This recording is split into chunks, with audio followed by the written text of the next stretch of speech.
Olá, eu sou a Tatiana Jucá, engenheira civil, professora da PUC Goiás e aluna de doutorado da FAO-UNB, co-orientada do professor Janes Cleiton dos Santos, da UFG, e da professora Wanda Zanoni, da UNB.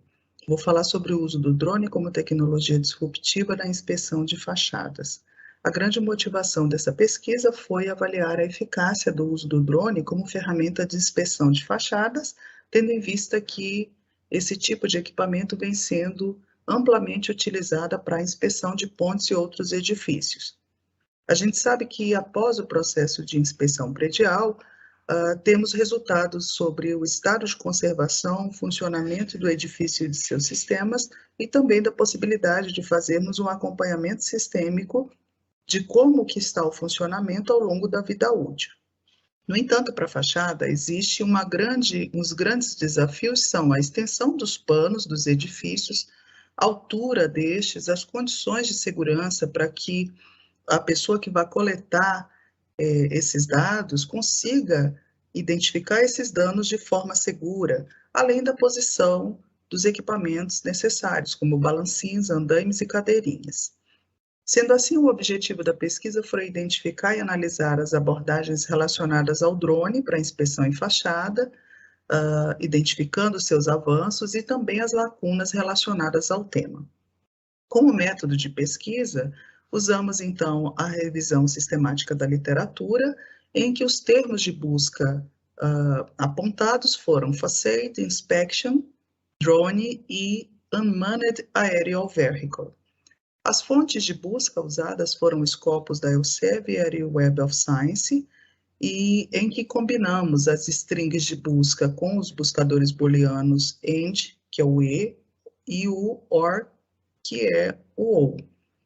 E esses termos, eles deveriam aparecer no título, resumo ou palavras-chave, tentando entender que, de fato, se tratavam de pesquisas relacionadas ao uso de inspeção do drone em fachadas, no caso da Scopus Elsevier, em qualquer área, e no caso da Web of Science, nas áreas de Engineering or Construction Building Technology.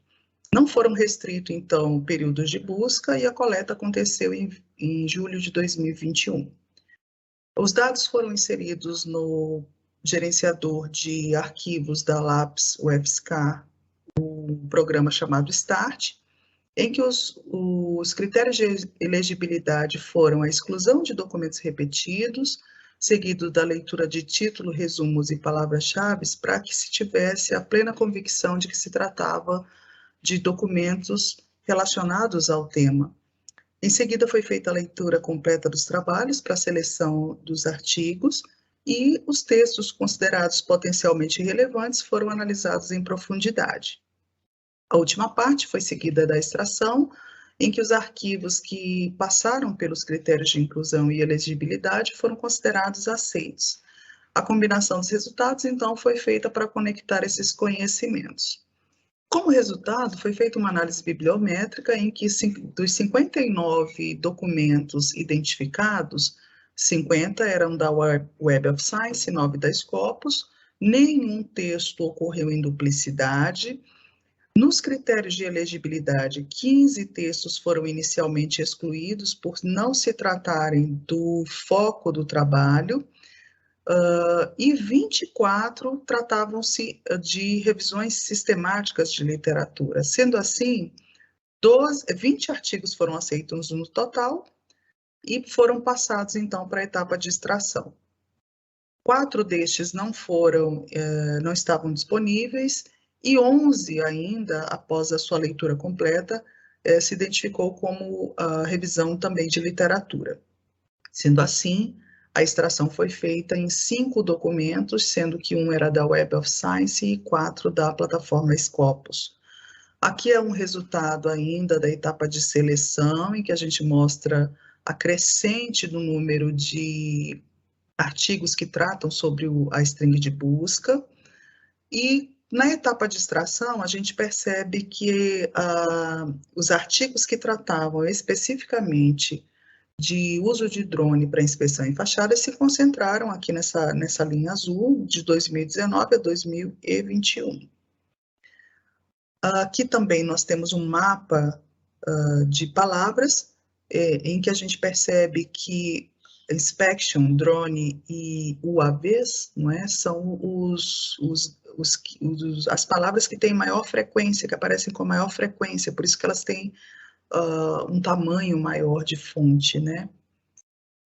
Aqui fizemos um quadro indicando, em ordem crescente, de 2016 a 2021, que está na próxima página, os autores, os títulos de trabalho que trataram sobre o uso do drone também para inspeção em fachada, porém como análise secundária, ou seja, como revisão sistemática de literatura, mostrando assim a importância que os pesquisadores têm achado sobre a abordagem desse tema.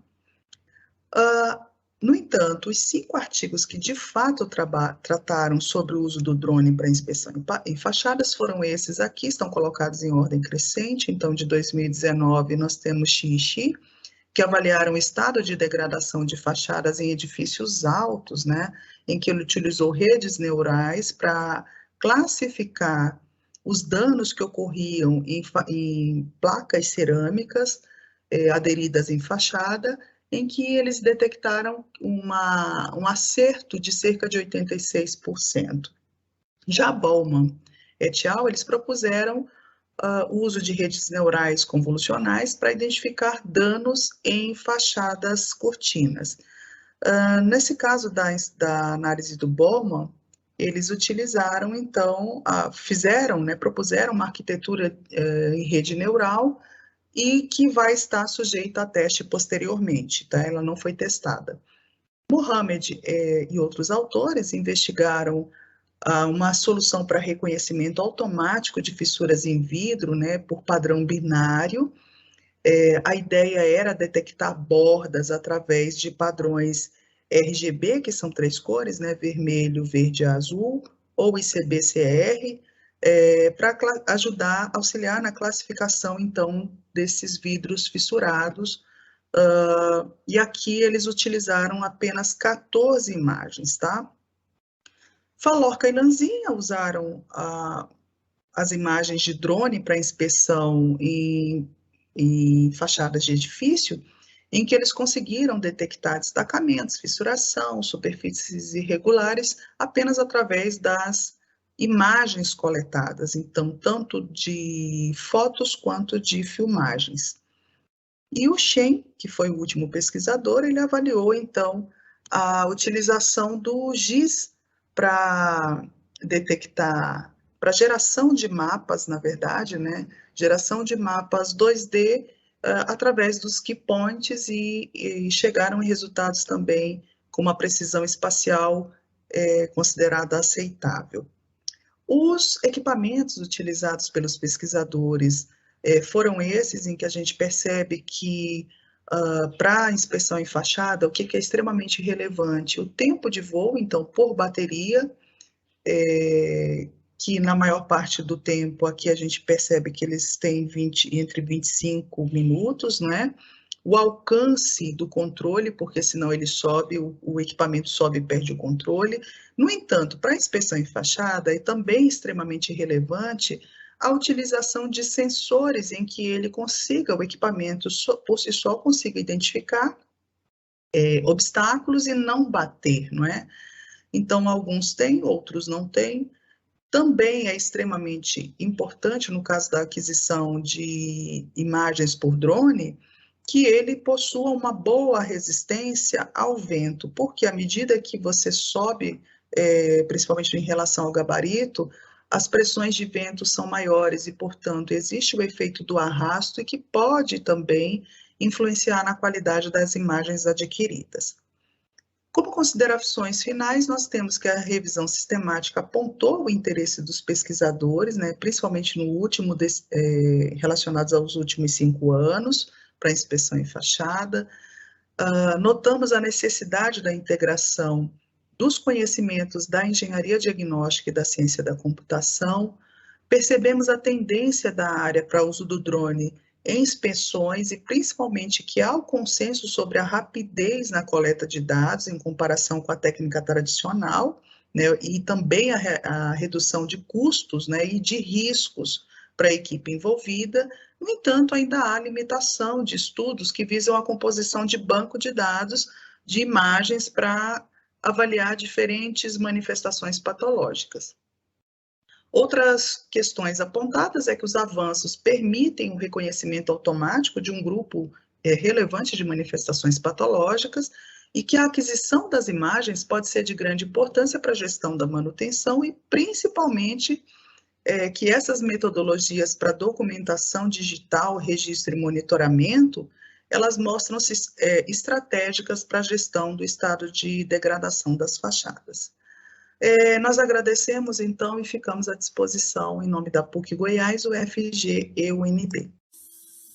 Olá, meu nome é Lucas Alves Ribeiro. Eu venho apresentar para vocês a modelagem do Real Forte Príncipe da Beira, uma experiência associativa com a nuvem de pontos e o Revit.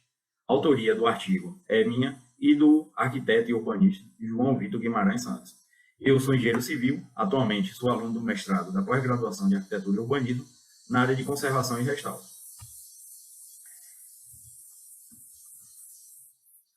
Esse trabalho ele vem pelo seguinte contexto. Para você fazer o levantamento cadastral de um edifício histórico, ele é fundamental para diversas etapas, principalmente para o planejamento de uma intervenção, de um restauro.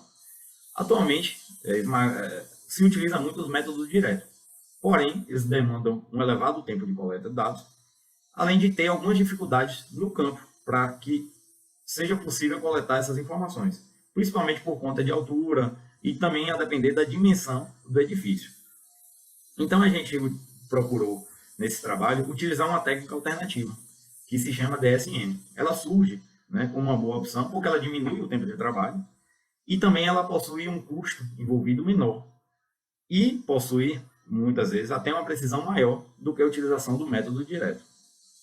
A técnica DSM, ela baseia-se na geração da nuvem de pontos, através da correlação automática dos pixels homólogos em diferentes fotografias, obtendo assim modelos geométricos de formas complexas.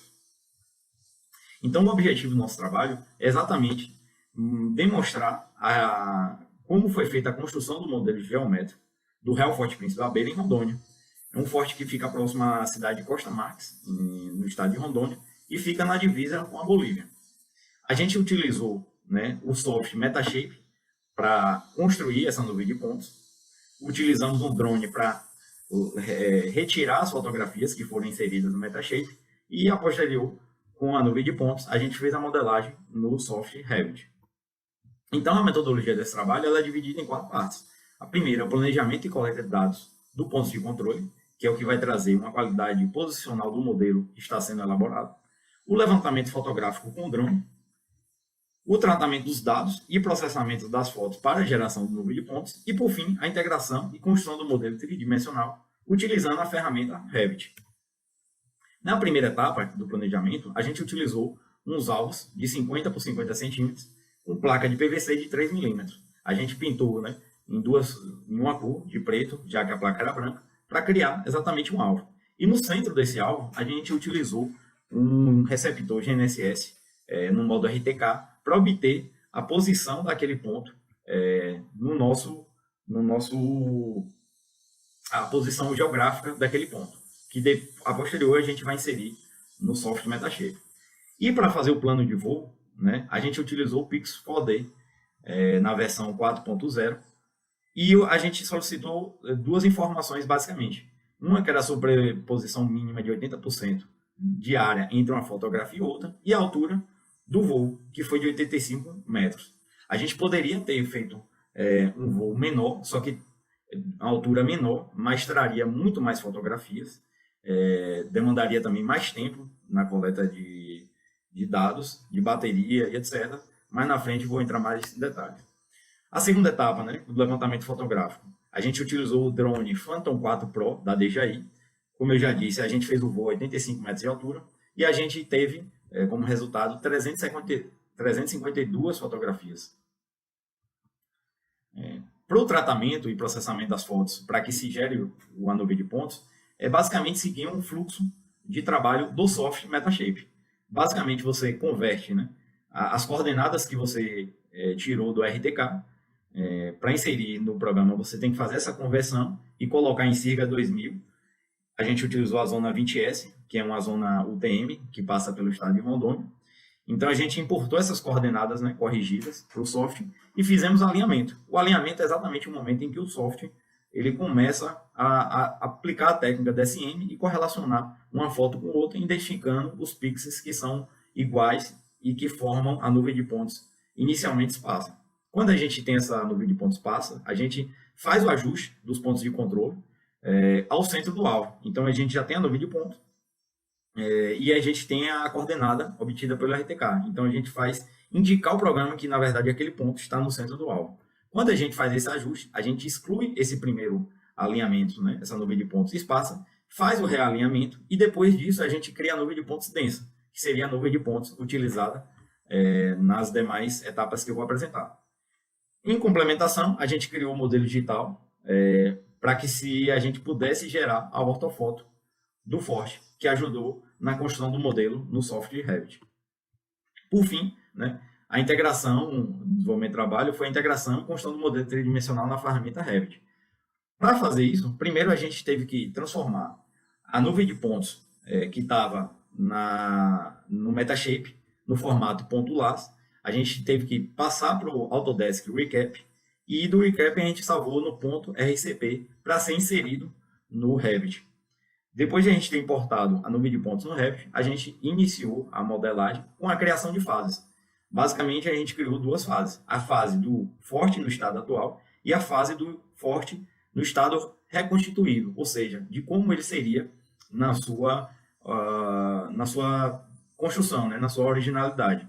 Apesar de a gente não ter testemunhos de alguns elementos construtivos, então já entra outra discussão na hora de reconstituir, né, um edifício. Mas não vem ao caso aqui, a gente só vai mostrar como a gente fez essas duas fases. Depois da criação de fases, vem a modelagem normal de um programa Revit, que é a criação de famílias, né? A gente cria parede, telhado, piso, escada, porta, janela, entre outros componentes, né? Que basicamente também era específico para uma fortificação, a exemplo dos cunhais das ruínas. Então, como eu disse ali, depois de a gente ter terminado a geração da nuvem de pontos densa, a gente seguiu até fazer a ortofoto. Então, aqui está a ortofoto, que é uma foto retificada com dimensões reais lá da fortificação do Príncipe da Beira. Nessa ortofoto aqui, a gente se utilizou dela para ajudar na modelagem, a gente vetorizou essa planta baixa para que a gente tivesse as dimensões, vamos dizer assim, os extremos das edificações, das ruínas internas, dos baluartes, das cortinas. Então, a gente utilizou essa ortofoto para ajudar na modelagem.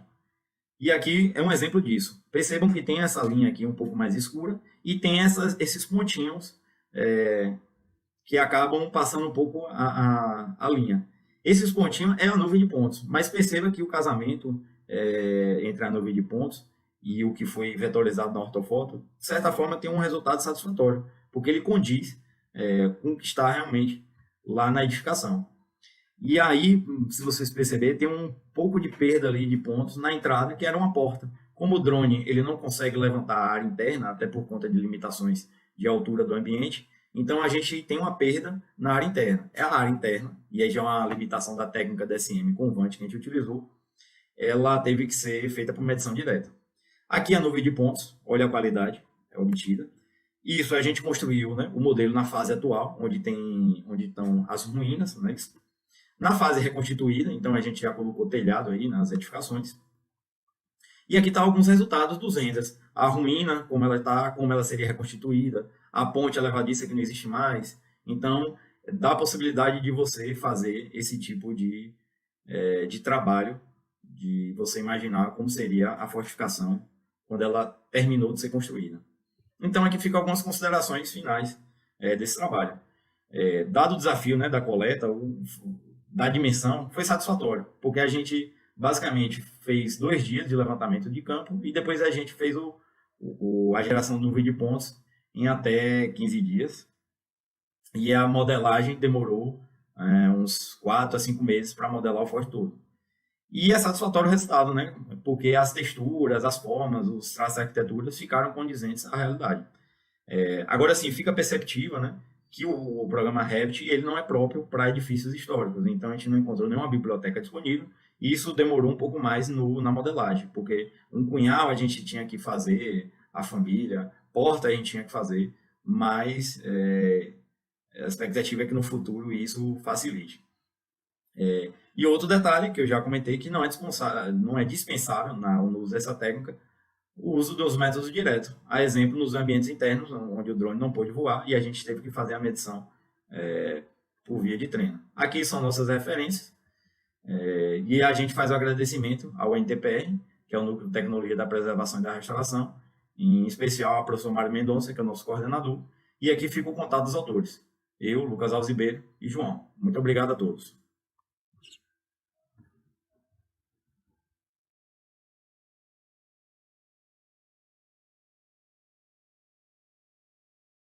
Olá, meu nome é Eduardo e eu vou apresentar aqui para vocês o trabalho Diferenciação da Degradação ao longo das fachadas de edifícios.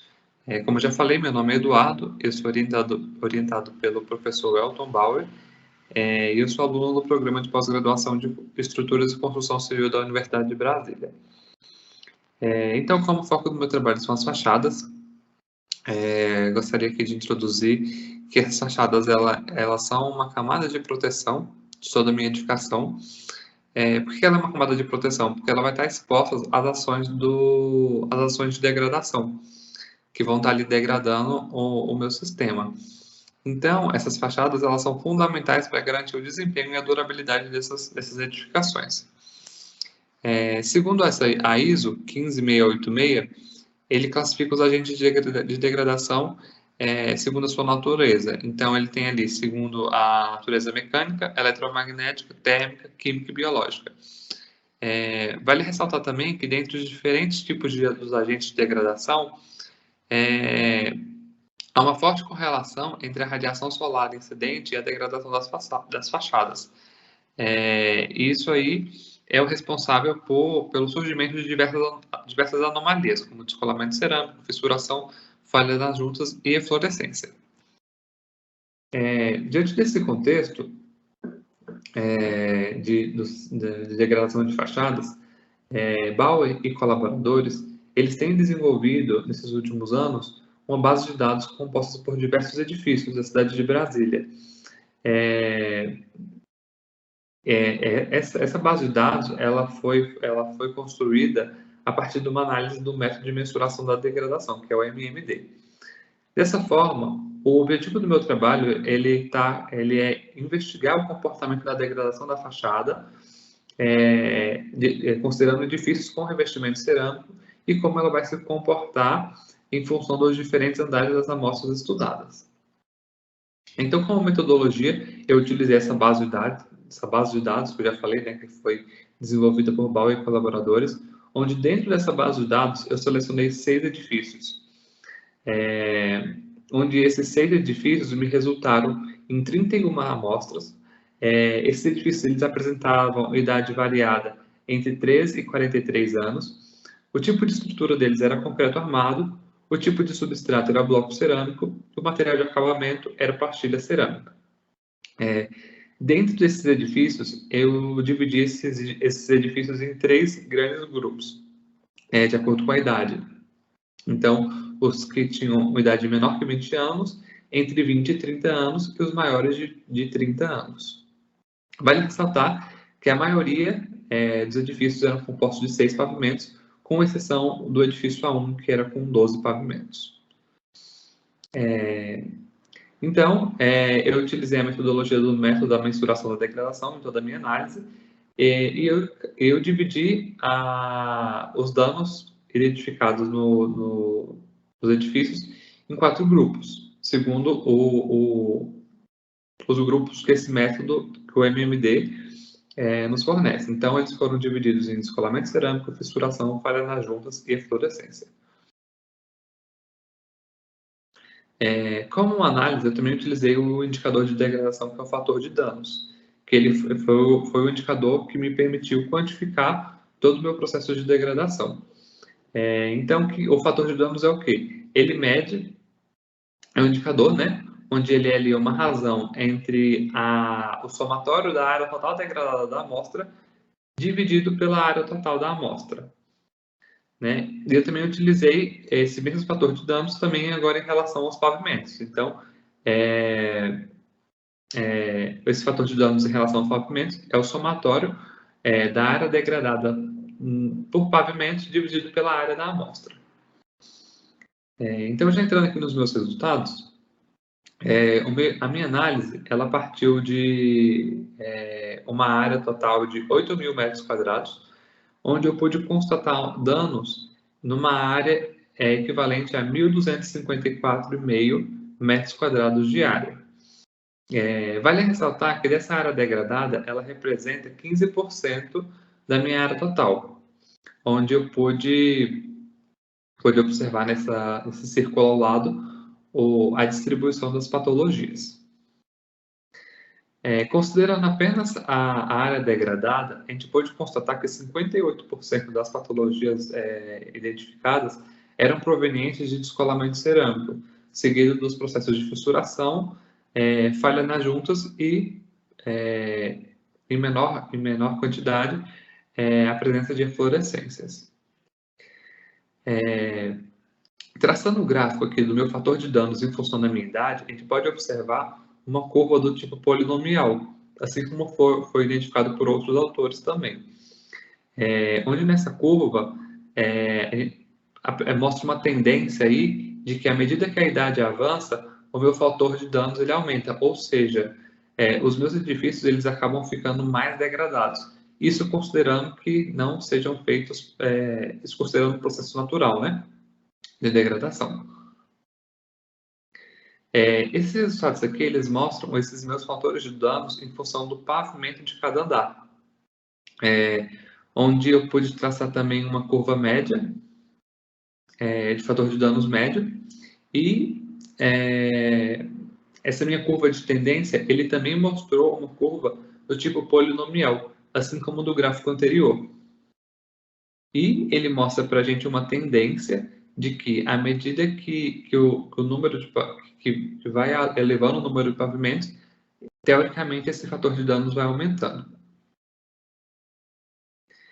Em relação ao tratamento estatístico aqui, que foi feito analisando fator médio por andar, mediana, fator de danos máximo e o desvio padrão, a gente pode observar que a mediana dos dados de cada pavimento do fator de danos revelou um comportamento diferente dos dados referentes aos valores médios. Observa-se também valores mais elevados da mediana para o primeiro e último pavimento, indicando que 50% dos resultados referentes a esses pavimentos assumem valores maiores de fator de danos que os demais pavimentos. Quanto ao fator de dano máximo, os maiores valores podem ser encontrados no terceiro e no último pavimento. E, de modo geral, o sexto pavimento, ou seja, no caso foi o último andar, foi o andar o qual concentrou os maiores valores dos indicadores de degradação.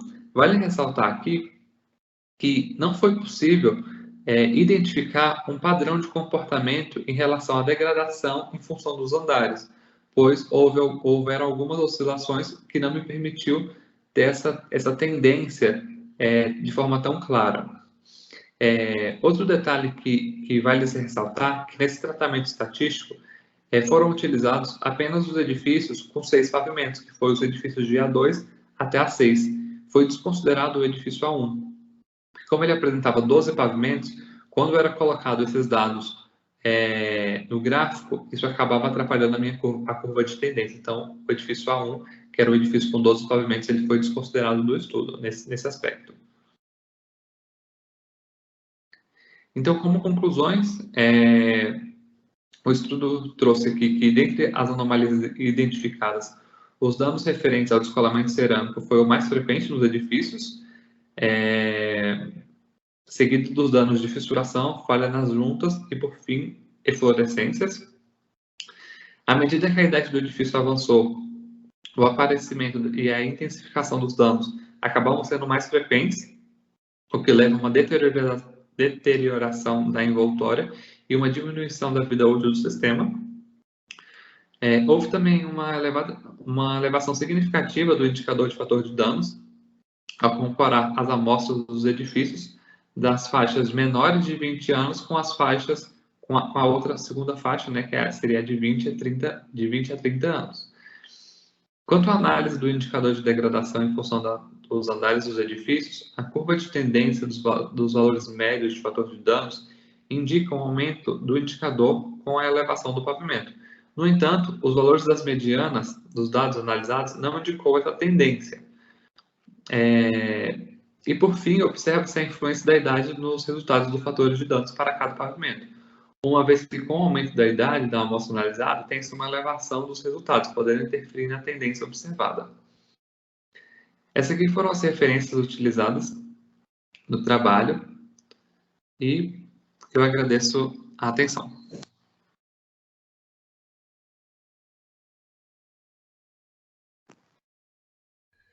Olá, meu nome é Tiago Ardi, sou arquiteto, mestre pelo Programa de Pós-Graduação em Ambiente Construído e Patrimônio Sustentável da UFMG. Esse trabalho foi escrito juntamente com o meu orientador, o professor Dr. Willy de Barros Gonçalves, também da UFMG.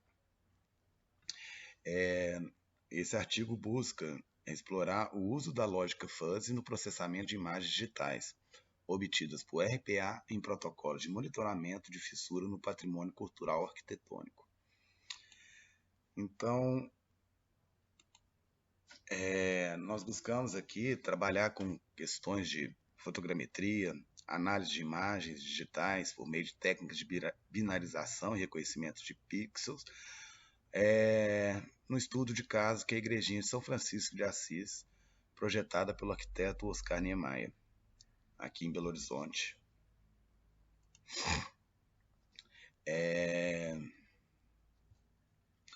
Então, a gente busca investigar a possibilidade do drone como uma ferramenta não intrusiva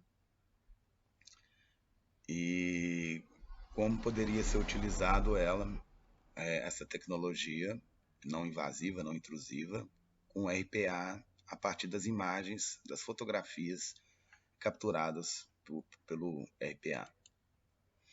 Essa aqui é uma imagem da igrejinha da Pampulha, vista de cima, uma foto tirada pelo nosso equipamento.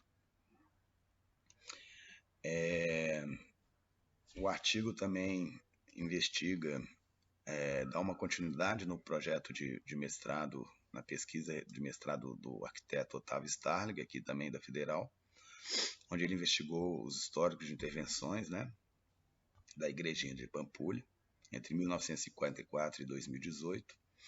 E nós destacamos aqui no texto uma intervenção realizada em 2004 e 2005, que foi acrescida uma terceira junta de dilatação que estava prevista no projeto original, mas que não foi executado. E a igrejinha passa, durante esses anos todos, tendo diversos problemas de infiltração, de problemas com as juntas, de trincas aparecendo, que é uma falha que vem acontecendo desde o início, uma patologia que vem acontecendo desde o início da sua construção.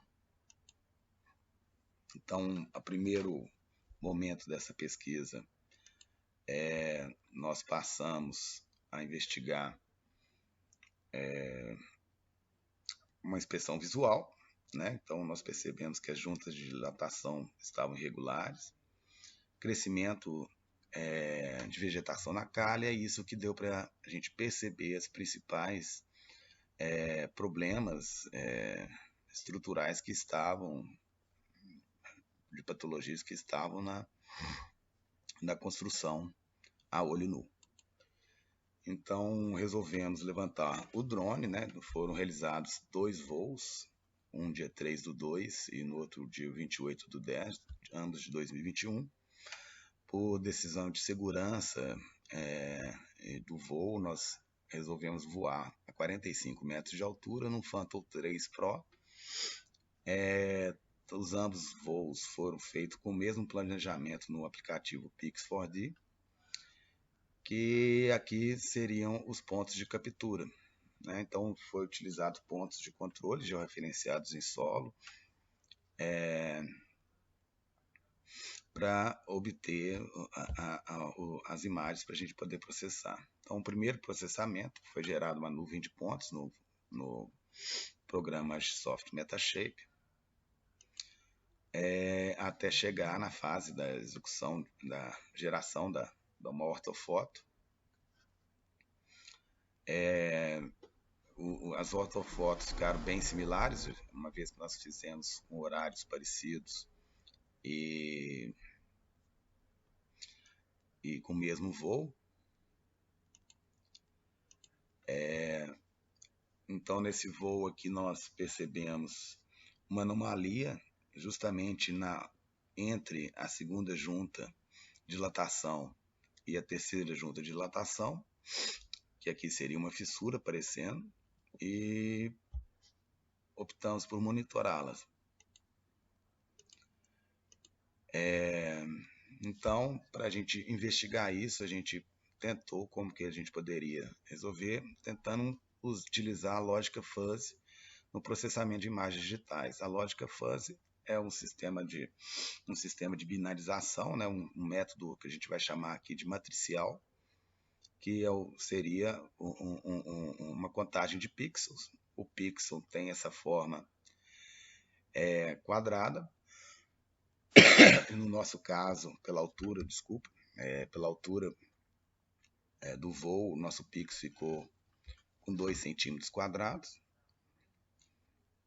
O nosso processo para isolamento da fissura, então nós temos aqui a fissura na ortofoto, na cor real, foi jogada para o programa Photoshop, isolamos a fissura, levamos para um outro programa que faz o processo de binarização da imagem, e após o processo de binarização da imagem, nós refizemos o desenho em cima de uma malha no programa AutoCAD. Os primeiros resultados, né, os resultados dessa investigação, o comprimento horizontal da fissura foi de 168 centímetros no primeiro voo, realizado no dia 3/3, e em diagonal 182 centímetros na diagonal, com base que o pixel está com 2 centímetros. Então são 84 pixels vezes 2, daria 168. Já no segundo voo, nós percebemos um aumento da fissura, do tamanho dela, chegando ao resultado em 170 centímetros, e na diagonal 184 centímetros. Aumentando 2 centímetros, mas observa que a gente tem um erro já de 2 centímetros quadrados, que é o tamanho do pixel. Então, a gente chega à conclusão nessa pesquisa que, apesar de a lógica fuzzy ser um dado matemático, ter uma metodologia matemática que podemos considerar científica, o nosso pixel com 2 centímetros não foi válido para monitorar a fissura em termos de seu tamanho real. Então, devido à segurança do voo, mas observamos que o RPA pode ser utilizado como uma ferramenta não intrusiva, que é um método muito barato, e que, se conseguirmos voar um pouco mais baixo e chegando a milímetros, ficaria melhor o monitoramento, mas que esse estudo indicou, pelo menos, que nós temos uma fissura lá em cima e que podemos comunicar aos gestores do patrimônio e começar a observar elas a tempo e tempo, sem precisar de uma ferramenta mais específica. Então, dá para continuar utilizando o RPA, que é um procedimento muito rápido e muito barato para se implantar. São as referências que estão no artigo. Gostaríamos de agradecer os organizadores e também os patrocinadores. Então, em nome do meu professor, Willy de Barros Gonçalves, meu orientador também, agradecemos a todos Muito obrigado. Aos presentes, me chamo Fernanda Lamego Guerra, sou arquiteta e urbanista, doutora em Engenharia Civil pelo PPGCI, NORI da URGS. Vou apresentar o trabalho Processamento de Imagem como ferramenta para a análise de manifestações patológicas em edificações históricas. Participaram igualmente deste trabalho a professora Laís Zucchetti, a colega Caroline Giordani e as professoras Ângela Mazueiro e Denise Dalmolin, todas pertencentes ao grupo NORI da URGS. Como contextualização a este trabalho, trazemos a temática da reabilitação das pré-existências, visando sua reutilização para atendimento aos aspectos de sustentabilidade do ambiente urbano.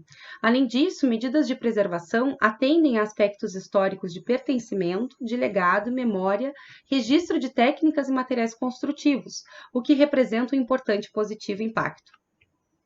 O mapeamento e registro das condições de conservação das edificações históricas auxiliam na tomada de decisões para reabilitar e tornar possível e viável a ocupação e manutenção dessas edificações. Tecnologias digitais seguem em constante evolução, ampliando a possibilidade de aplicação nas áreas de engenharia e arquitetura, permitindo que novas ferramentas sejam utilizadas e métodos sejam desenvolvidos com o objetivo de melhor levantar, analisar, identificar e monitorar para registro e documentação digital das edificações. Avaliações antes apenas qualitativas apresentam possibilidades de realização de forma quantitativa e mais rápida, refletindo na melhoria do acompanhamento da degradação e de ações de manutenção. O patrimônio edificado pode se beneficiar, então, com o uso dessas novas tecnologias. Como exemplo, um recorte de um trabalho realizado, onde foi feita a quantificação através de software de processamento de imagem do manchamento ocasionado por crescimento biológico em um substrato de edificação histórica. Desenvolver e aplicar uma metodologia para quantificar as manifestações patológicas de duas edificações históricas é o objetivo deste trabalho, através da utilização de ferramentas de tratamento de imagens, Photoshop e ImageJ. Se utilizou o registro fotográfico e termográfico da evolução de manifestações patológicas que foram caracterizadas basicamente pela presença de alterações superficiais no formato de manchas que tem como origem a presença de umidade. Foram utilizadas duas edificações como base a este estudo, sendo a primeira a edificação prédio do Instituto de Ciências Básicas da Saúde, é uma edificação que pertence à primeira geração de edifícios históricos da Universidade Federal do Rio Grande do Sul. Previamente foi realizado um diagnóstico de falha no sistema predial de captação de água da chuva nessa edificação, e a edificação apresentava então uma infiltração e escorrimento de água, visível apenas na parte interna do ambiente que corresponde a este volume circular da fachada principal, isto no segundo pavimento logo abaixo da cobertura.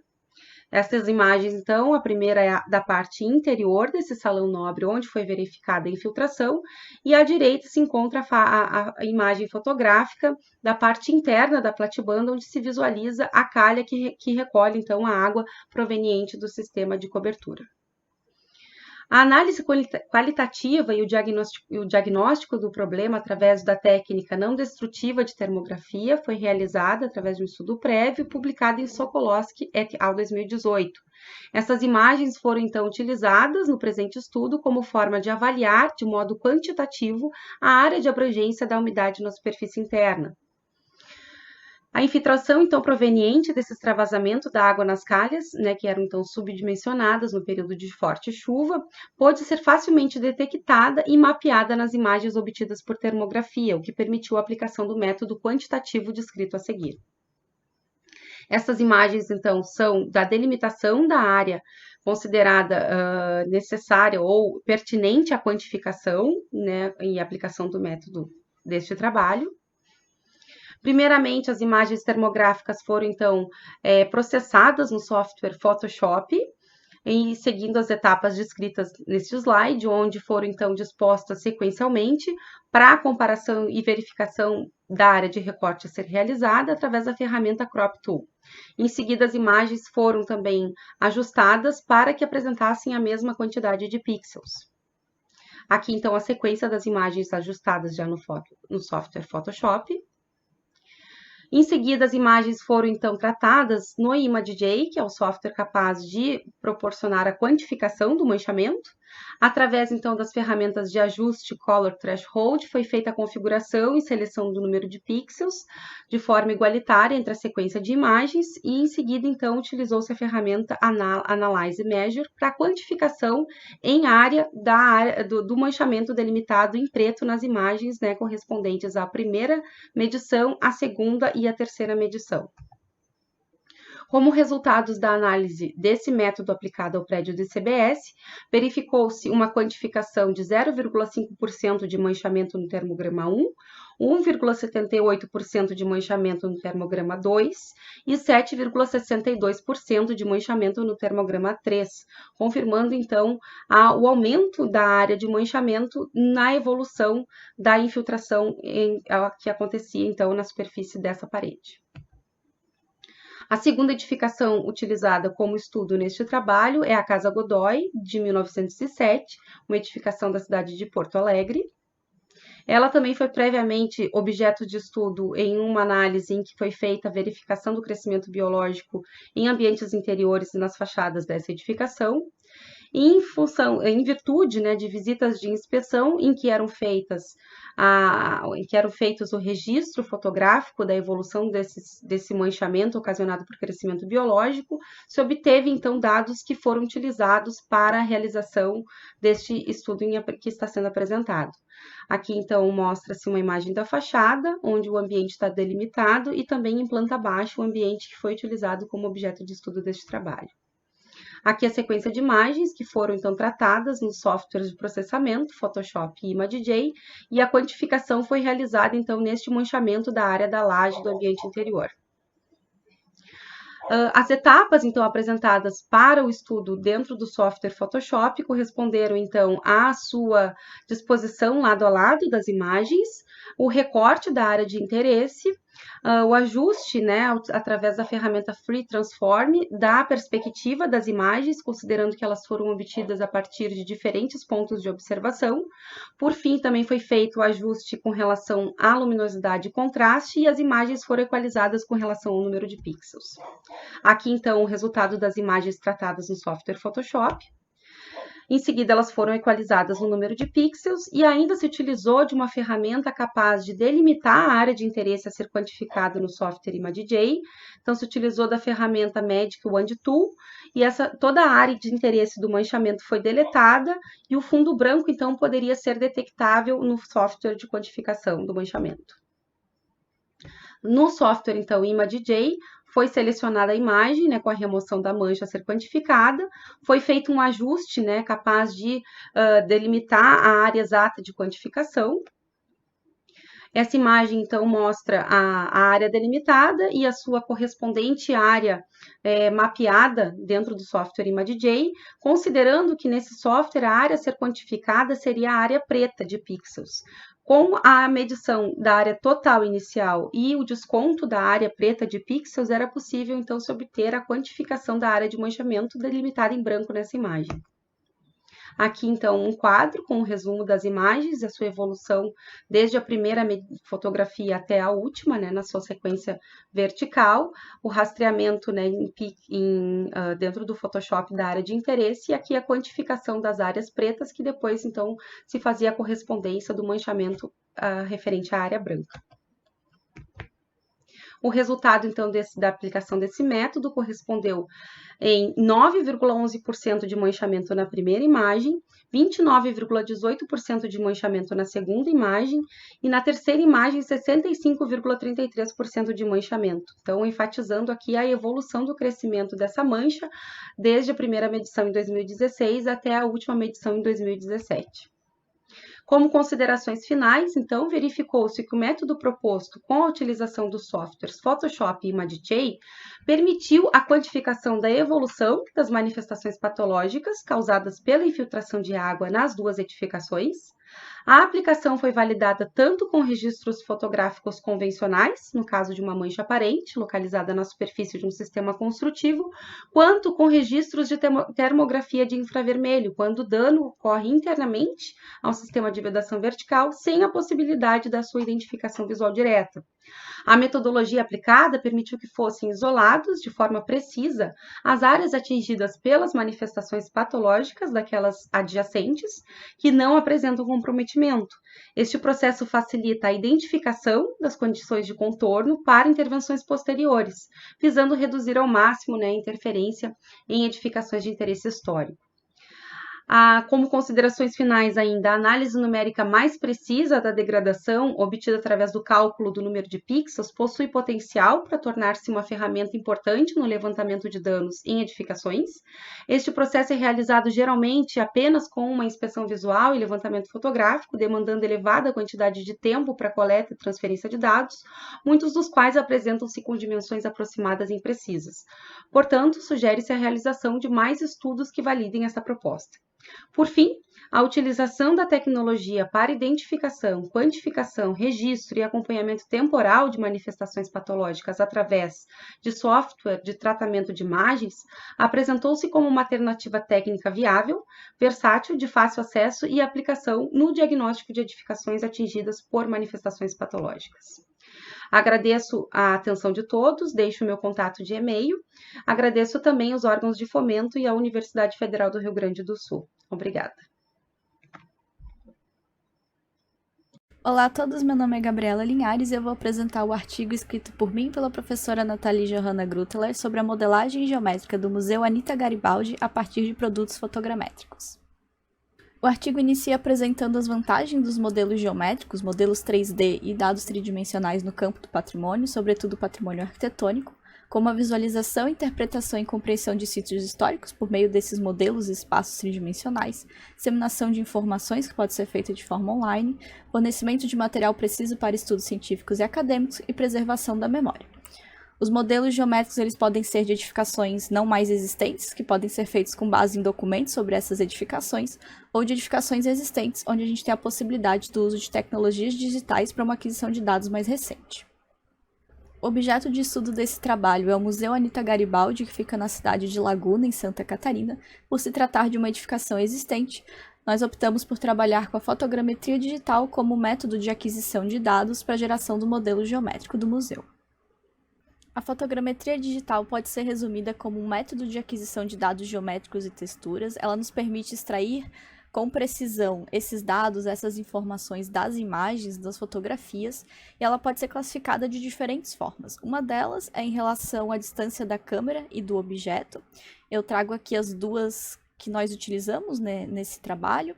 A fotogrametria terrestre ou a curta distância, que é aquela onde a gente realiza a tomada fotográfica sobre ou próxima à superfície terrestre, e a fotogrametria aérea ou aerofotogrametria, onde nós temos uma câmera transportada por aeronaves tripuladas, balões, helicópteros ou veículos aéreos não tripulados, que são os famosos drones. Outra forma de classificar a fotogrametria digital é em relação ao tipo de restituição e número de fotografias utilizadas nesse processo. Eu trago aqui as duas que foram utilizadas nesse trabalho. A primeira é a monorrestituição, que funciona a partir da restituição de uma única imagem e obtenção de fotos retificadas.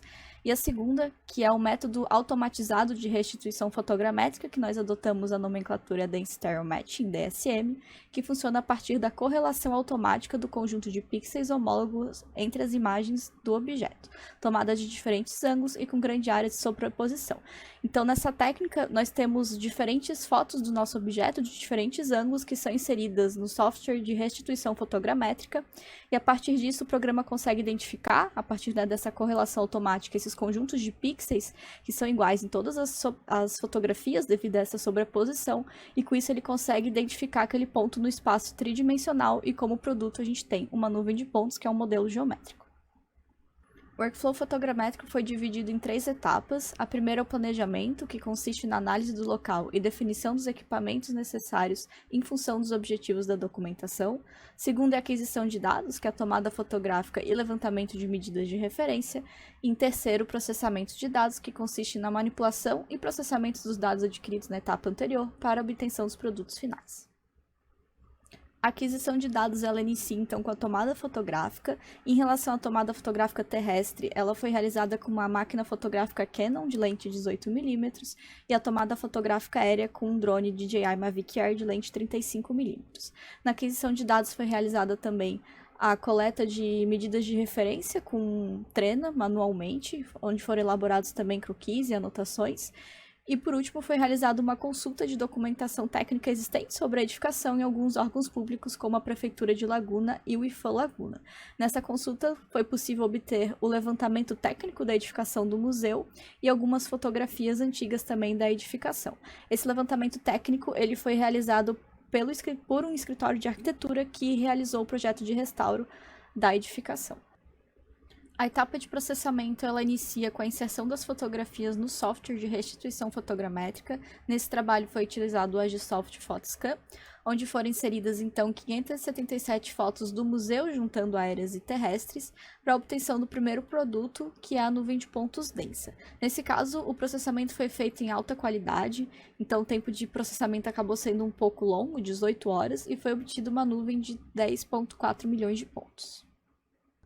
A partir então do levantamento fotográfico, do processamento dessas imagens e obtenção da nuvem de pontos, nós temos basicamente dois fluxos de trabalhos que nós podemos seguir para obter o modelo geométrico texturizado do museu. O primeiro é o método automatizado, onde a gente vai continuar processando essa nuvem de pontos no software de restituição fotogramétrica. Basicamente, o que o software vai fazer é conectar os pontos da nuvem e a gente vai obter um modelo geométrico de malha triangular irregular, que pode continuar sendo processado no programa e texturizado com as fotografias que foram inseridas, e no final a gente tem um modelo geométrico fotorrealista. Esse método ele é completamente automatizado, todas as etapas são feitas pelo software, o que nós podemos fazer é só interferir com algumas configurações durante esse processamento. O segundo método é o método interativo, representado aqui pela letra B, onde a gente pode utilizar essa nuvem de pontos, bem como outros produtos fotogramétricos que a gente obteve desse processamento, para gerar um modelo de forma manual, de forma interativa. A gente insere então essa nuvem e outros produtos num software de modelagem geométrica e vai gerar um modelo de forma manual interativa. E a gente pode realizar essa aplicação de textura também de forma manual no software de modelagem geométrica, ou a gente pode até também levar esse modelo de volta para o software de fotogrametria para que seja feito um mapeamento de textura de forma automática. Para o método automatizado, o processamento foi continuado no PhotoScan. Aqui a gente tem o modelo de malha triangular irregular que foi gerado a partir do processamento da nuvem de pontos, com mais de 2 milhões de triângulos, e, em seguida, o modelo de malha triangular irregular texturizado com as fotografias.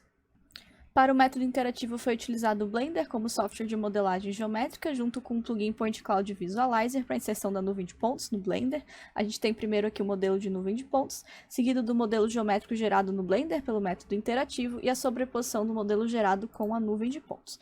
O interessante desse plugin é que ele permite que a gente manipule e visualize de diferentes formas essa nuvem de pontos dentro do Blender, de forma que a gente possa, por exemplo, seccionar a nuvem e assim é possível obter algumas irregularidades dessa geometria, como a inclinação dos telhados. Outros produtos obtidos através de outras técnicas de restituição fotogramétrica também foram utilizados para a geração desse modelo. A gente tem, por exemplo, o uso de imagens retificadas, que são geradas através da monorrestituição para a obtenção de modelo geométrico, por exemplo, das janelas e das portas, para que essa geometria seja gerada com mais precisão. Foram utilizadas também ortofotos, que são resultantes da técnica do DSM, também para geração de detalhes como portas e janelas. Alguns detalhes que foram gerados a partir de imagens retificadas foram refeitos. O levantamento técnico existente do museu ele foi obtido com a Prefeitura de Laguna somente depois do início da modelagem geométrica, então por conta disso nós optamos em refazer alguns detalhes, como o gradil das varandas e essa malha, já que nessa documentação existente esses desenhos estavam mais precisos e não foi possível obter essa precisão toda a partir do DSM, desses detalhes mais finos, então os modelos geométricos foram refeitos. Finalizando a etapa de modelagem, foi feita a aplicação de cores sólidas no modelo geométrico do museu. Em seguida, o mapeamento de texturas UV, que foi feito com as ortofotos obtidas pelo método do DSM. Então, aqui a gente tem embaixo o resultado do modelo texturizado com imagens fotográficas, a obtenção de um modelo mais realista. Em relação à análise dos resultados, no modelo gerado pelo método automatizado, foi possível obter uma geometria com alto nível de detalhes, utilizando fotografias aéreas e terrestres no mesmo processamento. No entanto, alguns elementos, como por exemplo o gradil da varanda, que não apresentou boa resolução nas fotografias que foram tiradas da edificação, eles acabaram por não ser restituídos no modelo gerado pelo método automatizado. No método interativo, a junção de diferentes técnicas de modelagem geométrica junto à utilização de diferentes produtos fotogramétricos como referência, permitiu gerar um modelo detalhado e fidedigno no museu. Porém, esse método de modelagem interativo, manual, ele depende da habilidade da pessoa que está modelando no software de modelagem geométrica, depende também da interpretação da nuvem de pontos e acaba por ter um tempo de processamento bem maior. Em relação ao mapeamento de textura UV, ele também resultou um processo bem custoso e demorado, porque é necessário fazer esse mapeamento, né, essa associação de cada polígono, de cada face do modelo à textura. Isso é feito de forma manual pelo operador no software de modelagem geométrica, isso também é custoso e requer tempo. Sendo que no método automatizado, o software de restituição fotogramétrica faz isso para a gente de forma automática e é bem mais rápido. Como considerações finais, o método automatizado permite a obtenção de um modelo fotorrealista de forma rápida, no entanto, a qualidade do resultado depende fundamentalmente das imagens utilizadas. Como nós estamos trabalhando com a fotogrametria, que é um método onde a gente extrai esses dados geométricos e texturas das imagens, se as fotos que eu tenho não estão adequadas, não tem uma cobertura completa do objeto, não apresentam uma boa resolução, consequentemente, o meu resultado pode ser comprometido e eu posso não obter um modelo geométrico preciso. O método interativo resulta em um processo mais demorado, depende das habilidades do modelador, mas permite a geração de detalhes precisos. Já que a gente está gerando o modelo geométrico de forma interativa, nós podemos gerar todos os detalhes da edificação com precisão, desde que a gente tenha, né, esses dados para que esses modelos geométricos sejam feitos de forma correta. O workflow mais adequado vai depender, então, da finalidade da aplicação, do nível de detalhe pretendido, características do objeto a ser restituído, recursos disponíveis, entre outros, né? Um workflow não é melhor do que o outro, vai depender de diversos fatores. Pode ser que, né, depender do caso, o primeiro workflow automatizado, o método automatizado seja melhor, pode ser que, dependendo do caso, o segundo workflow, o método interativo manual, seja mais adequado. Então, precisa ser feita essa análise e esse planejamento em função das características de cada aplicação. E é isso, obrigada a todos pela atenção.